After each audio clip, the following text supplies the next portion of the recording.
Hello, everyone, and welcome to episode 39 of the Pride FC WMMA 5 series here on the channel, as it's our last show of the year 2004. As fucking Ruben Stutterford said best, I'm sorry for 2004.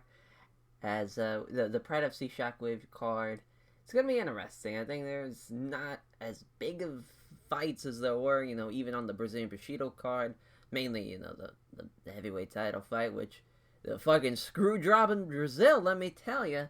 Fucking Fedor Emelianenko got robbed, and we're gonna find out. Hopefully, we get a different outcome where someone doesn't get screwed at Pride 29's Fist of Fire, which, what a goddamn name that is on of itself. But hopefully, we can find out the right fucking winner of that heavyweight title fight. As we have some mail, obviously, to run through, as we got a good bit of it. As Fabrizio Verdum wants, he demands a fight with Mirko Cro Cop, which we will sign that up whenever we can. Obviously, Mirko is going to be in the Shockwave cards. We got to wait a little bit before we can do that. As we'll just leave that there. As Ron Waterman left AMC Pinkerton and joined the American Top Team. Obviously, Ron Waterman, Mr. H2O himself, is in rings right now. So, but not really big stuff, but still at least maybe noteworthy for some. As Ralph Gracie, he extended his deal with the UFC. They kept on kind of bumping up with us, and I just was like, what, is it worth having Ralph Gracie? Is it really a man that is 8-5? Sure, he's a low-level national and his name value in Japan. But is he really worth it? Having another Gracie that just gets destroyed? I don't think so. If the UFC wants him that bad, they can have him. As we extended Ronaldo Sobral, Damian Maia left shoot the box. So Ice Cold Igor is supposed to take on Frank Shamrock at Shockwave, and then the fractured cheekbone happened, which sucks. So basically, we bumped that fight back to, I think, American Bushido? Yes, American Bushido 6. So it's kind of crazy. He fractured his jaw, and he's ready to come back, next month for the American Bushido 6 card. Which, that card, I mean, it's fucking stacked. It's crazy how good that card is. But, especially when you kind of compare the two. But we moved up Pete Williams and Andre Arlovski. That was, basically, we flipped them. We flipped the Pete Williams-Andre Arlovski fight and that fight as well. I was wanting to do a catchweight fight, but it couldn't really be done. It's so close to the, actual, because they got injured. Let's see, I believe it was last week. It was the Saturday before the show, basically, 8 days ago. So it was too soon to do anything with that. Tim Kennedy signed him. He is gonna be in the middleweight division 9-3.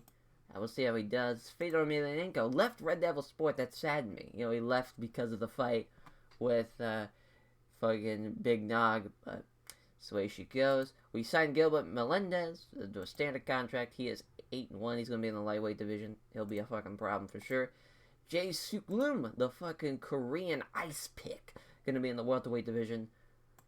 What a goddamn name. And then Kenny Florian, a standard contract, as he's still signed with KOTC.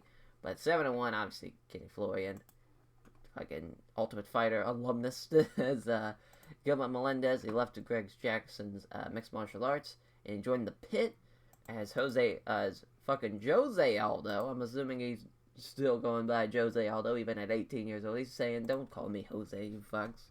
It's Jose. As Kazuki Fujita joined the Kato dojo. We haven't had to talk about Kazuki Fujita in a long time. He got knocked out at the Final Conflict show. Ben Rothwell knocked him the fuck out. He's still hurt from it. Another 48 days, and they'll be back. Flavio Luis Mora, he left Budokan Luta Livre. Haven't seen who he joined up with yet. See if, no, don't see it. That's alright. As Quentin Rampage Jackson, he got hurt. He broke his jaw during training, so I thought they were going to do Anderson Silva in Quentin Rampage Jackson too, but he's good to go. Even with the broken jaw, so have fun. That's where we're at in the mail. That's it with the lightweight division. I think there's an easier way to showcase. I guess we just look at the rankings of the lightweight division, just to kind of see where everything's at. As we got 15 people, so we're getting closer and closer. So basically, we're at 14 because Clay Guida, even though he's 4-0, I think he broke his fibia. Let's see if we can just look at the news history. Oh no, he shattered his knee. My knee is he's out for at least 9 months, 8 months and 2 weeks now. So that's a long ass time we gotta wait for Clay Guida. He won't be available for obviously the total elimination and all, basically the crowning of the lightweight champion. So we'll have to skip out on that. But we bumped Sean Shirk down to lightweight. He's technically supposed to be a lightweight anyway, so him being a welterweight, kind of, he was fighting out of his comfort zone. So now he's in the lightweight division. He's the second-ranked lightweight, as BJ Penn's there, Gilbert Melendez is there, Kenny Florian, Katsuya Inoue, Spencer Fisher, Eddie Alvarez, Joe Lozon, Silver, Nate Diaz, Rafael Dos Anjos, Jose Aldo. I mean, we got some fucking killers in this lightweight division. It's gonna be tough. It'll be a tough one to call. I'm, odds-on favorite BJ Penn, obviously. The fucking Prodigy's 9-0. He's been killing people in both KOTC, and CW there for one fight. But, I mean, he's taking on, Michael San Jin Kwok. I mean, he's someone that I've been wanting to have in the lightweight division. Ryan Bowe is going to be in the lightweight division. We have him as a, you see here, we're still adding people. Royler Gracie, Takanori Gomi, which is crazy we can even get him. The Fireball Kid.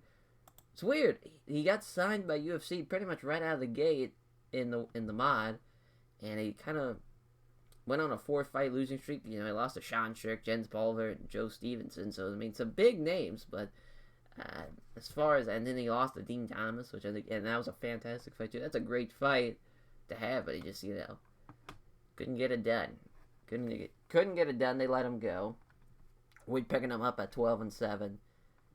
He's a dark horse to win it for sure. I mean, Takanori Gomi was really the king of the lightweights in the real Pride FC. But now, I mean, we got some big names in here. We got fucking BJ Penn and this motherfucker. It's going to be tough. It's going to be tough for him for sure. But enough about the future. Let's talk about the present. Pride FC Shockwave 2004 card. Let's fucking get to it. It's Micro Cro Cop. Hideo Yoshida, Matt Hughes, Carlos Newton for the welterweight title, Pete Williams, Andre Arlovski. Andre Arlovski leads at least the roster, maybe even the game, in KOs. So that's going to be an exciting one. Jerome Lane Banner, Bob Sapp. Fuck yeah, that's going to be awesome. John Fitch and Tetsuji Kato. Alexander Zuka, Minoru Suzuki. That's just a fun little opener. And then Jason Van Fleur and George St-Pierre.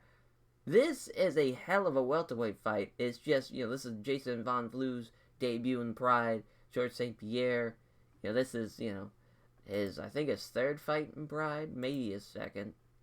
Okay, well, we'll see when we go. Oh, no. There we go. Yeah. Be his third fight. He's 1-1. And then Daniel Pewter and Marcon. Marcon's had a tough start as of late. He's 0-2.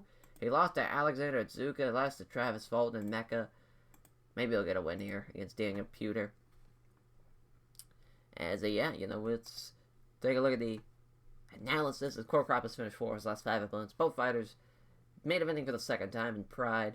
As Yoshida trains at the Kato Dojo, Cro Cop has an overall record of 0-1 against other current members of that team.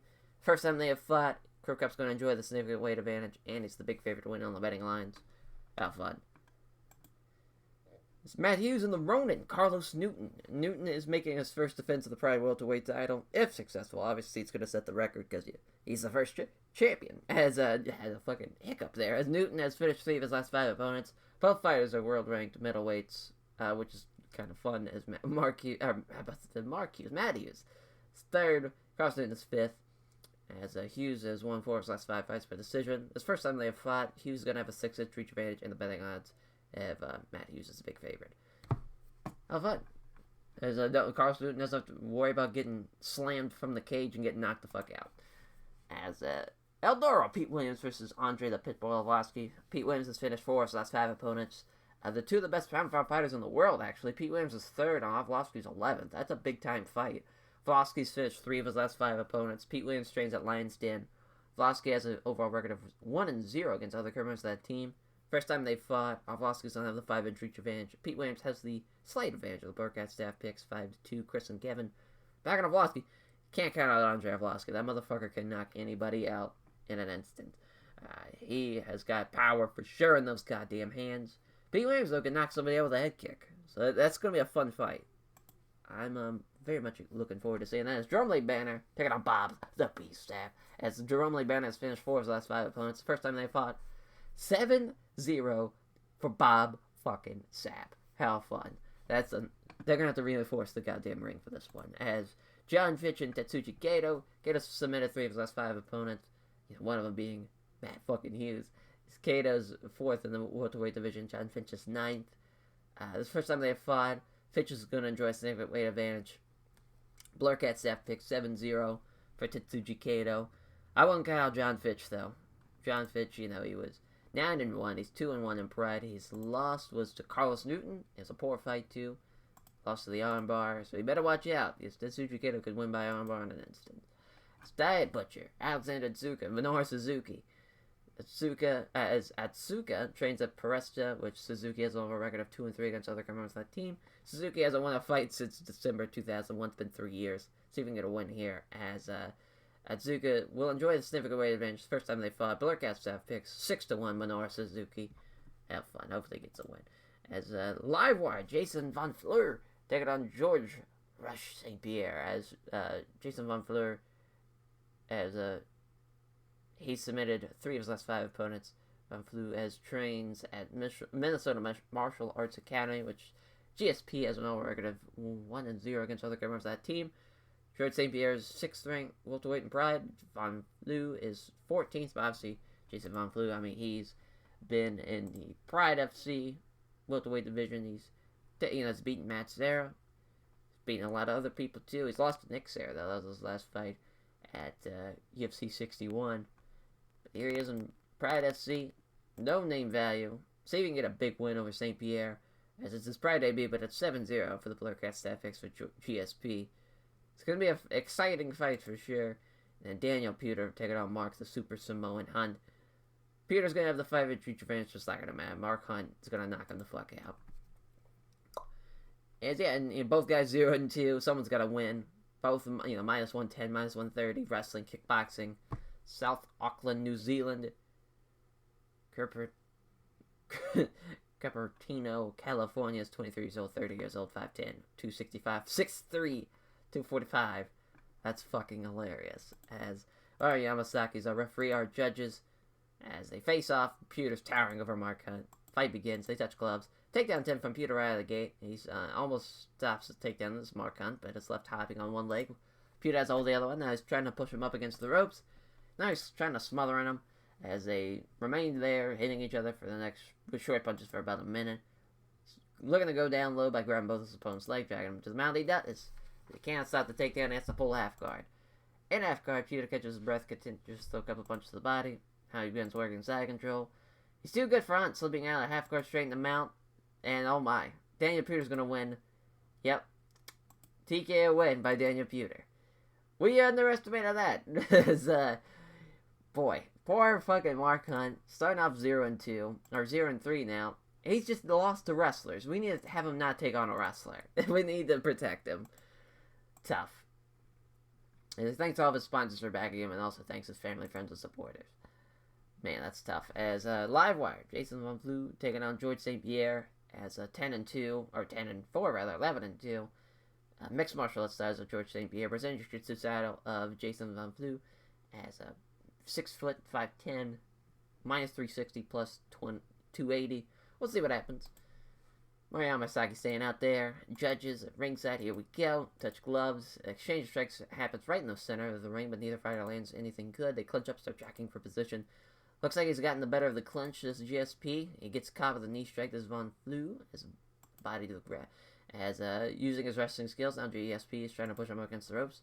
Von Flue out-wrestles him, though. Now he's trying to wrestle him backwards up against the ropes. He does so. Now he's got him pinned. He's trying to maintain control, but GSP wrestles his way out of the treble and turns it so now Von Flue ended up on his back against the ropes. Now he's trying to smother him, but Von Flue, he wrestles free and circles back out of the center. Jab hits home from GSP, then he hits Von Flue with a straight right. He scores a weak flicked left-hand jab. As jab hits home from GSP, then he lands a straight right hand. As there's a strike, appears to have opened up a small gash underneath the eye of Von Flue. As now he shoots in hard and fast on Von Flue's GSP, and it is successful. Von Flue has to pull guard. As he pulls his head free of the guillotine, can be suckered in as it Oh, wow. Oh, he had it. Oh, wow. He got the fucking guillotine off of it. I skipped it. I almost hit too many times. So GSP got out of it. As in guard, St-Pierre throws a couple of punches on to keep Von Flue guessing. So St-Pierre fires away with punches, but Von Flue again doesn't take any undue damage. He's trying to get an arm. Can't secure the arm. As he just keeps him stuck down on the ground. There's a few right hands. Takes him on the plane ahead. He's trying to smother St-Pierre by holding him, but he can't keep control. Now he's the one smothering him. Mario Yamasaki stands a back up. There's a jab and a right hand to the body. As he scores a roundhouse kick to the ribs. As they come together and start wrestling over under clinch, he aggressively gets the dominant position. He's trying to push Von Flue so his back is against the ropes. He does so. As with Von Flue bleeding, Mario Yamasaki pauses the fight so he can check on the cut. It's not a fight ender. Restart in the center. Minute left now. To come together and trade leather, but neither fighter really lands anything damaging. St-Pierre again, a fast takedown. Gets it. Von Flue's on his back. Oh, we got a guillotine now, but again, St-Pierre pulls his head free before the guillotine can be sunk in. Sets the end of the first round. Obviously, St-Pierre, very dominant. He's doing everything. He's striking. He's, when he's on the ground, he's, in complete control. He's got 2 for 2 on takedowns. GSP's got this one. As final round now. Von Flue's going to have to do something to make this even close, to be honest. Both fighters come together. They have the same idea. They clinch. St-Pierre gets the advantage. He's trying to push Von Flue up against the ropes, but Von Flue doesn't let himself be driven back, though, and he gains a dominant position in the grapple. Instead, he tries to wrestle St-Pierre backwards up against the ropes. He does so. And now St-Pierre is stuck against the ropes as he's up against the ropes, using double underhooks to control it. They remain there, dirty boxing each other for 30 seconds. Von Flue tries to smother St-Pierre against the ropes with wrestling, but he reverses it and pushes Von Flue up against the ropes. Tries to maintain control, but Von Flue, again, wrestles his way out of trouble, circles back to the center, throws a 1-2, but Von Flue was equal to it. Takes the chance and grabs St-Pierre into the clinch. Halfway point, he's trying to muscle St-Pierre up against the ropes. He does so, and he's got him controlled there. Looking for the trip takedown. It's unsuccessful. St-Pierre maintained a good base. He's 0 for 2 on takedowns, chasing Von Flue. As he can't work his way out of it. Looking for the trip takedown again.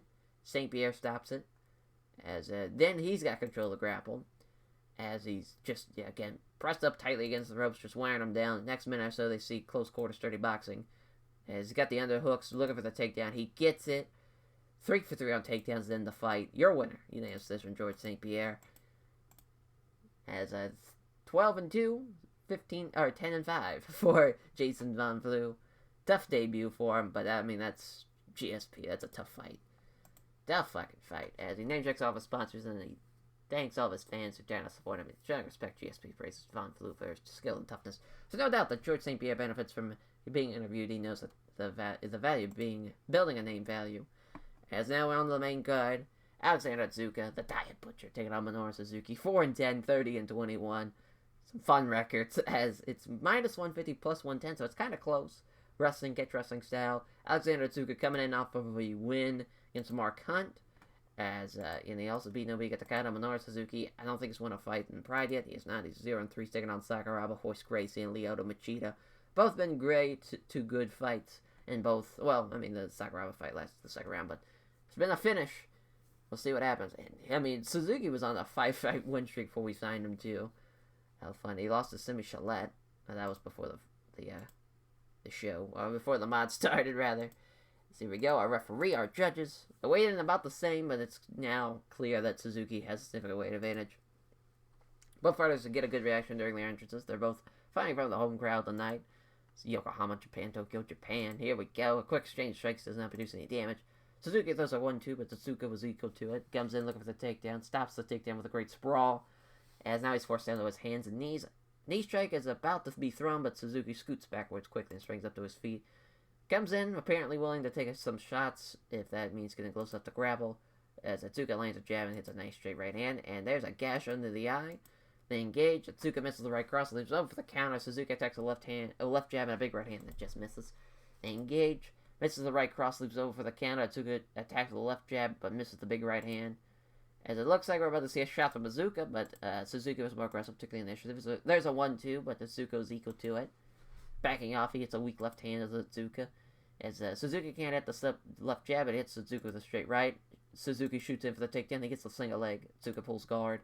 His first takedown, he's 1 for 2 on takedowns. As he fires off a few punches, pounds away with rights, fails to land anything significant. trying to sweep from the bottom. It's successful. Both fighters scramble back to their feet. Now Zuka's trying to get the takedown. He almost got it, but not quite, as he left hopping while Zuka has a hold on one leg. As it was Suzuki not going down, Zuka's got to push him up against the ropes. He's got him up against the ropes now. He's looking to sweep him. He does. Slick trip. He's left under... he's left inside control. Wow, he's looking to get mount. Tries to sweep from the mount attempt, but he gets rolled and gives up his back instead. Now he's got a body triangle. As he tries to pound Suzuki, but their blows are completely dealt with. As he's trying to break him free, but they're too tight, looking for the rear naked choke. Suzuki stops the rear naked choke. As he's still struggling to get out of that body triangle. He pounds away with rights, but fails to land anything significant. Trying to sweep him, but he can't. Fires off some rights, but Suzuki isn't trouble with him. He blocks the attempt for, at mount. Again, he can't do anything out of the strikes of Zuka, and Suzuki can't sweep out of it, so we're just kind of stuck on a stalemate now. He's just pounding away. He's not really doing any damage. Again, now he's unloading with some rights, and Suzuki's dealing with him. He's trying to sweep. He can't do it, and that's the end of the fight. Or end of the first round, rather. As Alexander Zuka has got the advantage there. Once he got the takedown and was basically in dominant position the whole time they were on the ground. But it looked like Minoru Suzuki was going to get the win at the beginning of the round, but Zuka pulled away from him. See what happens in the second round. Cutman's trying to stop the bleeding for Suzuki in between rounds. So I take a swig for the working man.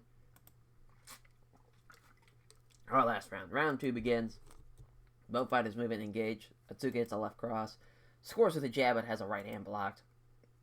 As Suzuki shoots him with a takedown, he gets it. It's a single leg, leaves Zuka pulling guard. He's trying to pass the guard. Passes guard, but Zuka was ready and immediately starts to scramble, ends up both fighters facing each other. Suzuki's still moving well, but he's definitely breathing a little deeper. As Suzuki's starting to slow down a touch, perhaps conserving a low energy, Zuka moves in on Suzuki, preparing to throw. There's a 1-2 combo, but Suzuki avoids both of them. There's a takedown 10 from Suzuki. Takedown is unsuccessful. Zuka sprawled well to block and manages to push Suzuki down so that he is on his hands and knees. Zuka tries to drive a knee to the head, but Suzuki scooted backwards quickly and is able to stand back up.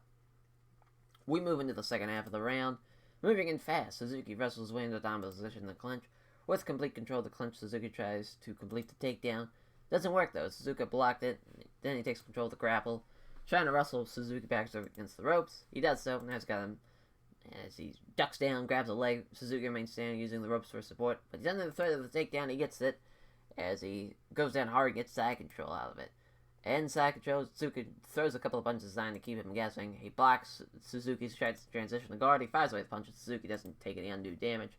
Trying to pull guard on Zuka, but doesn't get in with the attempt. Tries to pound on Suzuki, but again, none of the blows on everything degree of power. And that's the end of the fight.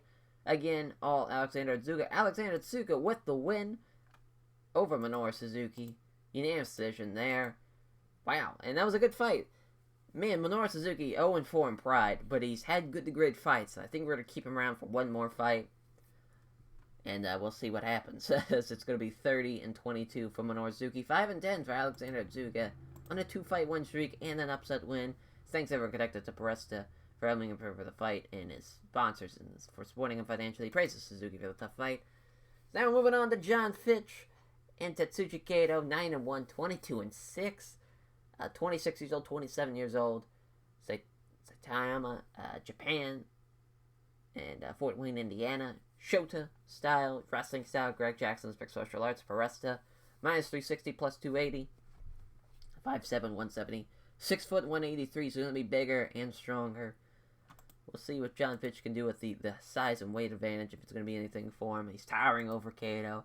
Kato brings in the front, being in front of a home crowd, gets a loud cheer as he enters. Round 1 begins. Fitch right out of the gate, shoots him for the takedown. He gets it. He's got the back as he's looking for it. Oh, but showing great awareness though. Tetsuji Kato got a guillotine off the takedown. Now threatens to choke out Fitch. Oh, it's applied, but Fitch isn't tapping though.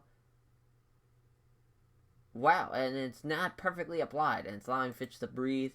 As Kato eventually lets go, but it may have gassed his arms by trying to squeeze out the submission. Wow, that's tough. Tetsuji Kato thought he had it. He squeezed so fucking tightly and on his arms that he's probably even just, they're sore now, and they're still got basically 14 more minutes of a fight. So now Fitch is just smothering him. Throws a few strikes, but it's clearly slowing things down so you can think. Just lies on top of them. There's some more smothering. throws a few right hands to the body. Throws some punches, but they're easily taken on the gloves. Kato secures an arm. Oh, he can't secure the arm, rather. He almost did. Slips away, successfully keeps him stuck on the ground. He's trying to pound on Kato, but none of the blows are anything to degree of power. Again, looking for the arm bar. Can't secure it. As our referee, Wani Takawa, standing them both back up. Takedown attempt from Kato this time, but a brilliant sprawl, pushing him down on his hands and knees. As he gets up sharply, though, seeing that Fitch was about to throw a vicious soccer kick to the head. Halfway point now. Fitch looked like he was about to shoot him, but Tetsuji Kato stepped in fast, started to clinch. Grabs his arm, tries to pull Fitch down to the ground into his guard. Defends the attempt to drag him down and takes control of the grapple. Looking for the trip takedown. He doesn't get it. Kato blocked it. Fitch again trying for the takedown. Again, Kato blocks it. Tries to lock his legs around the waist of Fitch, pulling him down to the ground. As John Fitch counters him, planting Kato with a vicious slam.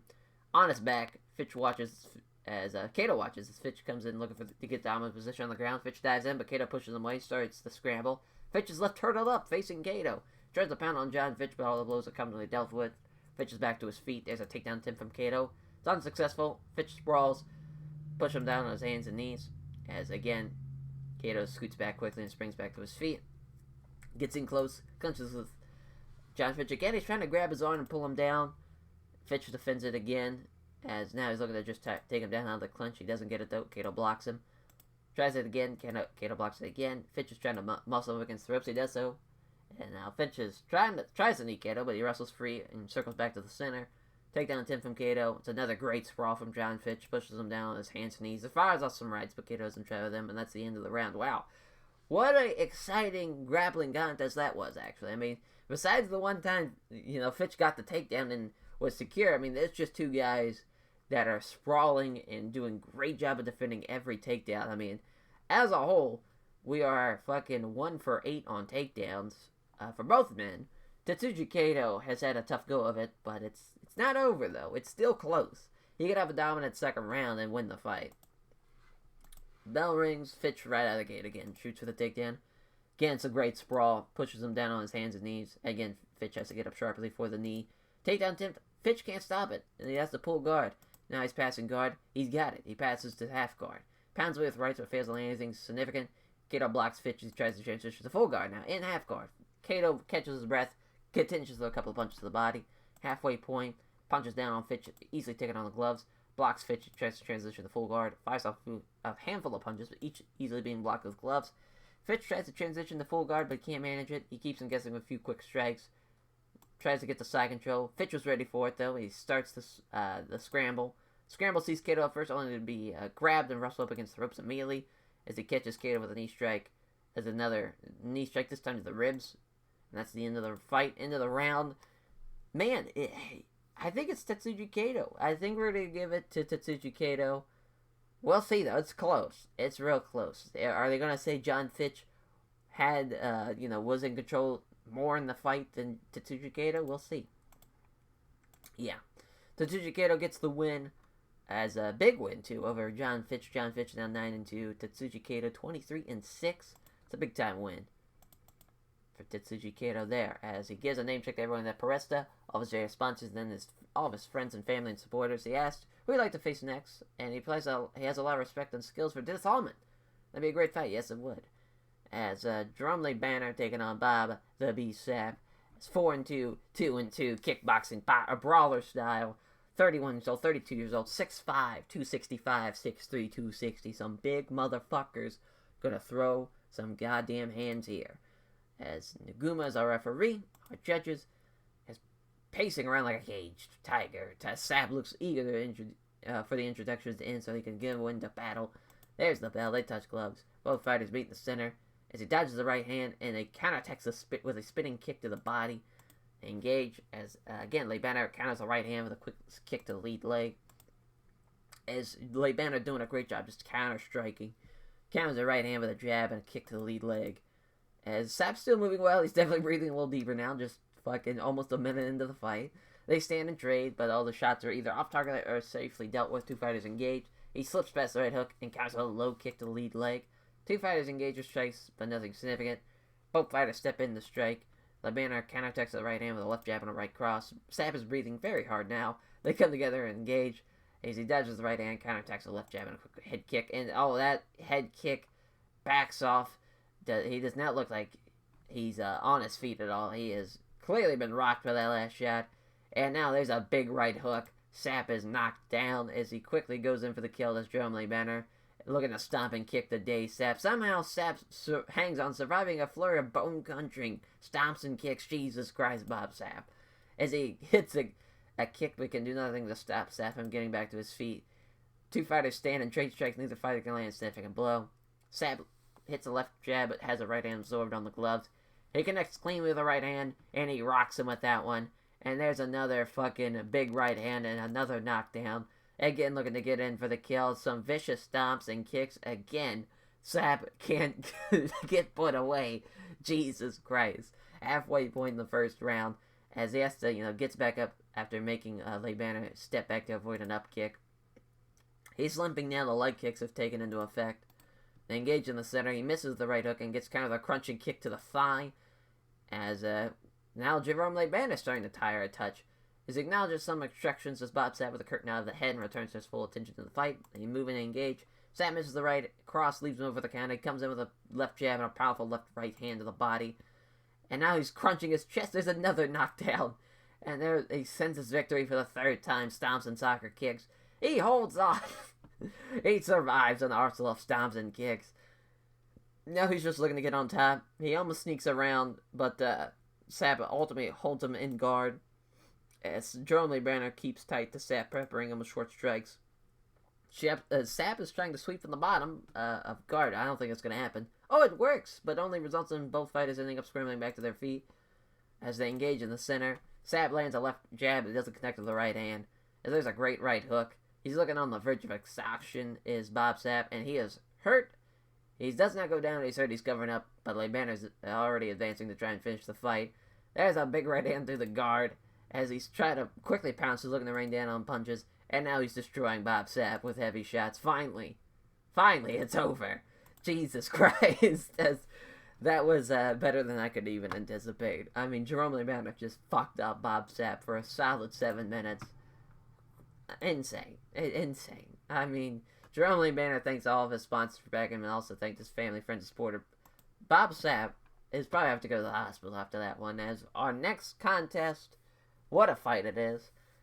El Toro, Pete Williams, taking on Andre the Pitbull Arlovski, 6'4", 235, 6'3", 235. Some big heavyweights, not as big as we just saw, but still big in their own right, as submission wrestling style, Pete Williams, Sambo boxing style of Andre Arlovski, Miltich fighting system, Lions Den, -110, -140, too close to call, even for the odds. As we shall see what happens. Mario Yamasaki's our referee, our judges, that's the bell, they touch gloves. Jab hits home from Arlovski and then hits Williams with the beauty of a straight right as Arlovski can't connect with the jab and he lands the big right hand. Moves in close, ready to attack. Fails to find home his jab. He catches Williams with a crunching right hook. There's another beauty of a straight right. Another big right hand. He is just fucking leveling him with shots. But Pete Williams is still going. As now he's looking to get close enough to grapple. He can't connect with the jab. He hits a nice straight right hand that lands hard. Throws two quick punches but doesn't hit either of them. Seizes the opportunity. Williams clenches. Williams is trying to push Arlovski up against the ropes. He does so now. He's stuck against the ropes. Looking to just keep him smothered there. Short strikes for at least a minute. As he's still just smothering him. As they remain there still. Mario Yamasaki breaks it up. Brings him back to the center. Arlovski closes in on Williams. Looking to unleash some strikes. There's a nice straight right hand that lands hard. A stunning right hook. And he knocks him out with that one. It was only a matter of fucking time before Andre Arlovski knocked him out. He was fucking him up with shots. 12-4 for Andre Arlovski. 20-7 for Pete Williams. As that's a big time win for Andre Arlovski. I mean, talk about... He lost to Fedor, I believe was his last loss, yeah. He's only lost to Fedor and Simi Chalette. He could have a shot at a title fight. He really could. I mean, he's beaten Josh Barnett. He's beaten Pete Williams. In my opinion, he's the #1 contender. Whoever wins between the rematch between Big Nog and Fedor, Andre Arlovski will be the next title fight. Huge win for Pete Williams. Giving thanks to the Praises team at Miltich Fighting System, its various sponsors, and the fans who came out support. And watching replays of the finish, Arlovski says he's really happy with that, and it landed perfectly, a testament to his training. now co-main event time, title fight, co-main event. It's the welterweight title fight. Matt Hughes taking on the Ronin, Carlos Newton, 26-3. 15-7-1, wrestling style, Dragon Ball Jiu-Jitsu. The betting line, 630, minus 630 for Matt Hughes, plus 500 for the Ronin, Carlos Newton. That's big tough.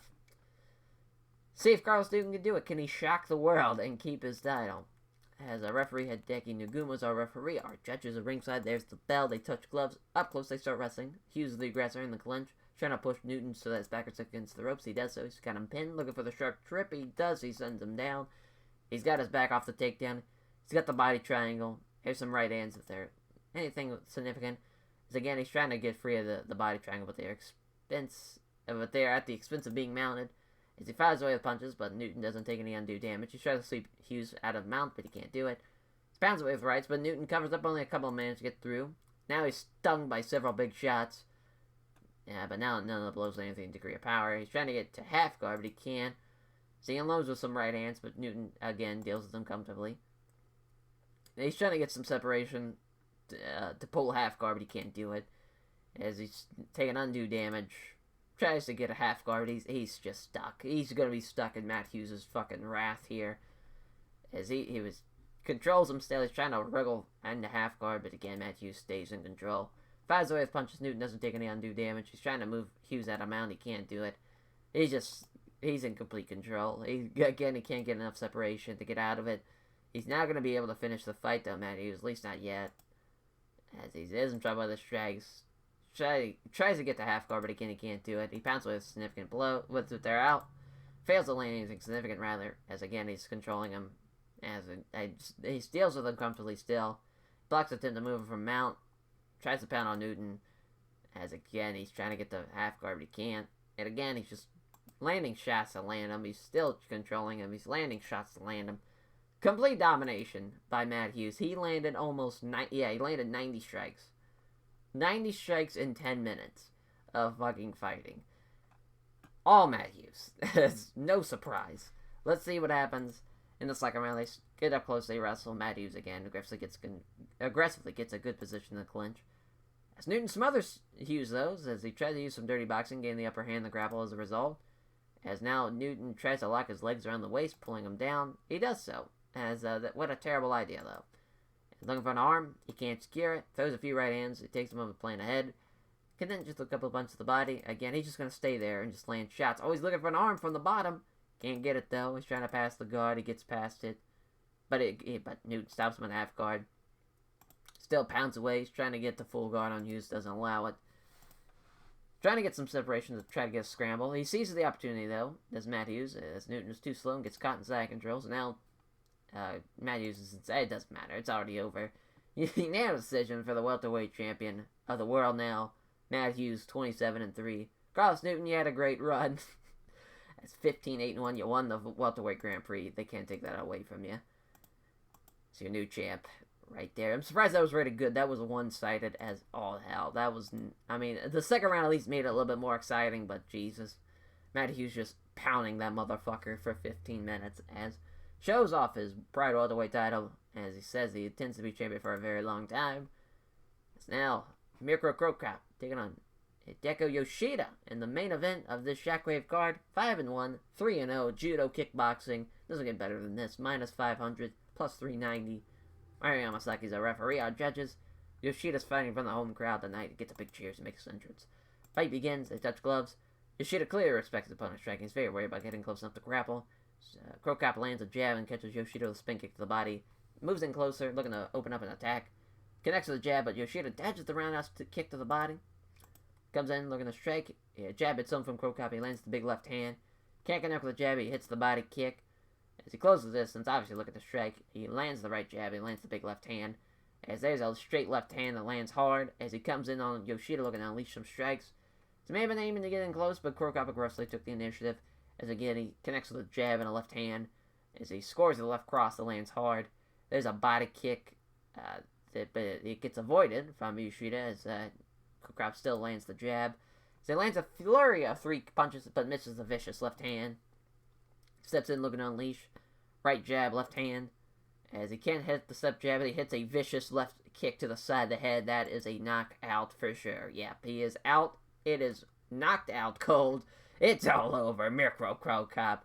Fucking right leg, left leg. It does not fucking matter. You will go down as Cro Cop gets the win by knockout. And that is 6-1 for Cro Cop. 3-1 for Yoshida. That's tough.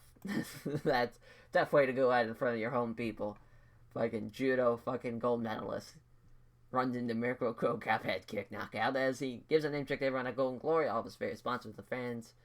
Then all of his friends, family, supporters. Says he's really happy with the finishing. They knew as soon as that landed that was a fight ender. Yeah, that was tough. 66, that will take it. Still a high critical rating. Hell of a, really a good card. On paper, it was like, it might be a lot of one-sided fights, but, Arlovski and Pete Williams, that was, weirdly enough, not even the best fight. It was all Arlovski, just landed hard shot after hard shot, and finally knocked him out with it. A lot of knockouts, exciting show. That's what you need to end out the show, an exciting fucking card, an exciting night. I loved it. It's, what a card that was, as Miracle Cro Cop is now $100,000 richer, as he wins the fight of the night and the KO of the night. How fun. So he made almost $4 million. Yeah, just basically $4 million. How fun. So that will do it for this episode. Episode 39 is in the books. We are down another year, as we're now going to be 5 years into the save. So we'll be in fucking American Bushido. I believe it's going to be American Bushido 6. Am I wrong? Yes, American Bushido 6. Let's see the awards before we send it off. The fight of the year was fucking Antonio Rodrigo Nogueira, Big Nog. As, some big wins over Ice Cold Igor and Pete Williams. And stole one off of Fedor. UFC 63 was the best card. The company of the year was UFC. Wow. We did not win it. As the female fight of the year, alright. Fight of the year was again in Pancrase. Pancrase has won that award so many fucking times. Knockout of the year was in Mecca. How fun. Show of the year was a CW show. Pin versus Franca. How fun. Submission of the year was in Rings. Mario Spur and Bobby Southworth. It was a rear naked choke. Main event of the year was Bobby Southworth, Mario Spur. How fun. As rookie of the year was Jay Aaron, who's 4-0. Team of the year was the Pit. That makes sense, with Chuck Liddell's success and the middleweight division. For most of the year, upset of the year was Alexander Zuka getting the win over Minoru Suzuki. Wow. Worst fight of the year was M1, Eugene Jackson. There, as how fun. Yeah, UFC 1, Royce Gracie. I think we signed Royce, we're gonna sign him. I know I said we were gonna let him go, but now that UFC wants him, I think we're gonna, go for it. As, let's see here. It's the rival bid. Okay, it's just that. Yeah, we'll pay someone $85,000 to work rings. Sure. Why not? Why not? As I think we already sent him down. Maybe we didn't. Let's see if we did. Yep, we did. Alright, yeah, he is in rings. How fun. We need to call up somebody, though. I know we called up, fucking Jason Miller, because he's 8-1. And he's going to be in the middleweight division. He might already be ranked in the middleweights. Let's take a look. I don't think so. No, he's not there. How fun. As, man, a year is gone. You see the stability is really what happened. We canceled the Brazilian Bushido show. It's probably what cost us the Company of the Year award. But our credibility is going up a little bit, as Matt Hughes was the one contender challenger at Privacy Shockwave. That fight happened. A lot of fun. Having Brazilian Bushido not have any drug testing hurt us a little bit. They thought Fedor was undeserving challenger, and they about won the whole goddamn thing, and then, using Chuck Liddell when he's been tainted because of the sex scandal. How fun. Thank you all for watching, as we will catch you guys next week, as it's going to be January 2005, about the next year, as we have American Bushido 6. What a fucking card. Vanderlei Silva, Dan Anderson, Ice Cold Igor, Frank Shamrock, Nate Marcotte, Jeremy Horn, Anderson Silva, Quentin Rampage Jackson. That's the fourth fucking fight on the card. as Rico Rodriguez taking on Heath Herring, his debut. Rico Suave Rodriguez. Chris Lieben, Mark Hughes as the opener. And then Jake Shields and Thiago Alvarez. Carlos Condit, Diego Sanchez on the prelim. That's some big-time fights. That's a hell of a card. Can't wait to see how that goes. And the Fist of Fire after that. I mean, we got Fedor and Big Nog. Vito Belfort, Andrei Simonov. That's a hell of a fight. Hell of a fight. Gary Goodrich, Tom Erickson. Some guys that have been around since the start. And they've had their up and down performances. Gary Goodrich, he hasn't had like a bad fight like ever, I feel like, if you see here. Yeah. Since the start of it, he's had great to good fights. Unbelievable. Has had a hell of a run. He beat Tom Erickson back at Pride 16. He gets his rematch. As the Tom Erickson really does get his rematch, more or less. He's probably more excited about it than fucking Gary Goodrich is. How fun. As, oh yeah, we'll finally send it off. Thank you all for watching. As we will catch you guys next time. Take care, everyone.